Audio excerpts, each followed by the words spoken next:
Team India star allrounder Hardik Pandya గడ్డు కాలాన్ని ఎదుర్కొంటున్నాడు. అటు వ్యక్తిగత జీవితంలోనూ ఇటు ప్రొఫెషనల్ గానూ గట్టి ఎదురు దెబ్బలు తగులుతున్నాయి. రోహిత్ శర్మ అంతర్జాతీయ టీ20లకు వీడ్కోలు పలకటంతో భారత తదుపరి టీ20 కెప్టెన్ హార్దిక్ పాండ్యానే అంతా భావించారు. కానీ బీసీసీఐ మాత్రం పాండ్యాకు ఊహించని షాక్ ఇచ్చింది.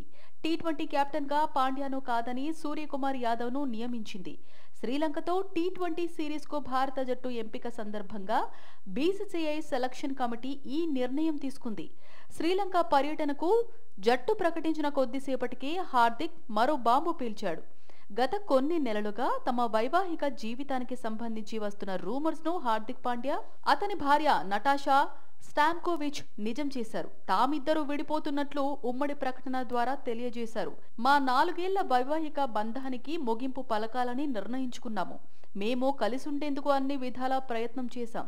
కానీ విడిపోవటమే ఉత్తమమని భావించాం. పరస్పర గౌరవం, ఆనందంతో కలిసి ఒక కుటుంబంగా ఎదిగిన తర్వాత విడిపోవడం నిజంగా కష్టమే. కానీ ఈ కఠినమైన నిర్ణయం తీసుకోక తప్పట్లేదు. మా ఇద్దరి జీవితాల్లోనూ అగస్త్య భాగంగా ఉంటాడు. అగస్త్యకు కో పేరెంట్ గా కొనసాగుతాం. అతని ఆనందం కోసం ఏమైనా చేస్తాం. ఈ క్లిష్టమైన సమయంలో మాకు మీ మద్దతు కావాలి. మా గోప్యతను అర్థం చేసుకుంటారని భావిస్తున్నామని ప్రకటనలో హార్దిక్, నటాషా పేర్కొన్నారు. అయితే ఈ క్లిష్ట సమయంలో హార్దిక్ కు అభిమానులు మద్దతుగా నిలుస్తున్నారు. కమాన్ హార్దిక్, నీకు మేమున్నామంటూ సోషల్ మీడియాలో పోస్టులు చేస్తున్నారు. కొందరు అయ్యో హార్దిక్ నీకెందుకు ఇన్ని కష్టాలు అంటూ కామెంట్లు చేస్తున్నారు. కాగా ఐపీఎల్ 2024 సమయంలోనూ పాండ్యా దారుణమైన విమర్శలు ఎదుర్కొన్నాడు. ముంబై ఇండియన్స్ కెప్టెన్సీ బాధ్యతలు చేపట్టిన పాండ్యా అటు సారథిగా ఇటు ఆటగాడిగా విఫలమయ్యాడు.